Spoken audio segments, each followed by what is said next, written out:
Warahmatullahi wabarakatuh. Saya M. Fadli dari kelas Siasah 3A. Saya akan membacakan hasil UTS saya yang temanya pengertian pengadilan pajak.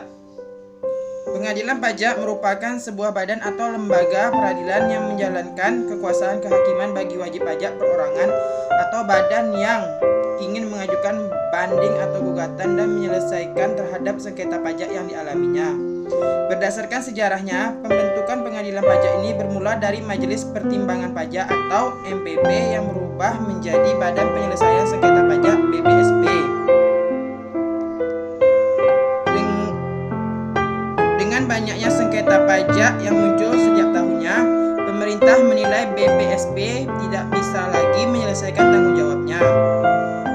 Hal ini membuat pemerintahan akhirnya membentuk pengadilan pajak yang secara resmi terutang dalam Undang-Undang Nomor 14 Tahun 2002 tentang Pengadilan Pajak. Wewenang Pengadilan Pajak. Kewenangan dan kekuasaan lembaga peradilan pajak ini telah diatur dalam pasal 31, 32 dan 33 Undang-Undang Nomor 14 Tahun 2002 sebagai berikut. Tugas dan wewenang pengadilan pajak adalah memeriksa dan memutus sengketa pajak. Dalam hal ini, banding pengadilan pajak hanya berwenang untuk memeriksa dan memutus sengketa atas keputusan keberatan kecuali ditentukan lain oleh peraturan perundang-undang yang berlaku. Dalam hal ini, gugatan pengadilan pajak berwenang untuk memeriksa dan memutus sengketa atas pelaksanaan penagihan pajak atau keputusan pembetulan atau keputusan yang lainnya sebagaimana dimaksud dalam pasal 23 ayat 2 Undang-Undang Nomor 6 Tahun 1983 tentang ketentuan umum dan tata cara perpajakan yang telah beberapa kali diubah, di mana yang terakhir dengan Undang-Undang Nomor 16 Tahun 2000 dan peraturan perundang-undangan perpajakan yang berlaku. Tugas dan kewenangan pengadilan pajak juga terkait dengan pengawasan terhadap kuasa hukum yang memberikan bantuan hukum kepada pihak-pihak yang bersengketa dalam sidang pengadilan pajak, yang mana pengadilan pajak yang pengawasannya diatur lebih lanjut dengan keputusan ketua pengadilan pajak. Sebagai pengadilan pajak tingkat pertama dan terakhir, keputusan pengadilan pajak sebagai pengadilan tingkat pertama dan terakhir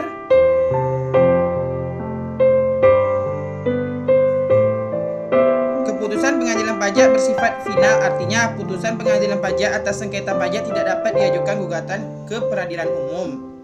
Pengadilan pajak memiliki kuasa untuk memanggil atau meminta data atau keterangan yang berkaitan dengan sengketa pajak dari pihak ketiga guna keperluan pemeriksaan sengketa pajak sesuai dengan peraturan perundang-undang yang berlaku. Jenis gugatan pengadilan pajak. Jenis gugatan pengadilan pajak bagi wajib pajak yang mengalami sengketa pajak, sebaiknya ketahui terlebih dahulu bahwa ada dua jenis gugatan pajak yang bisa diajukan dan diterima pengadilan pajak, antara lain tuntutan atau gugatan oleh negara kepada wajib pajak yang tidak memenuhi kewajibannya.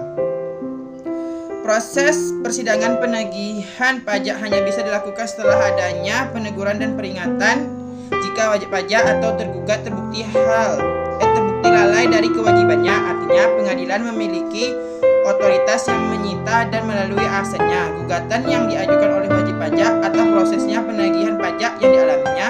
Misal, proses penagihan pajak yang tidak sesuai dengan peraturan perundang-undangan yang berlaku atau adanya penyitaan aset tanpa disertai dengan peringatan terlebih dahulu.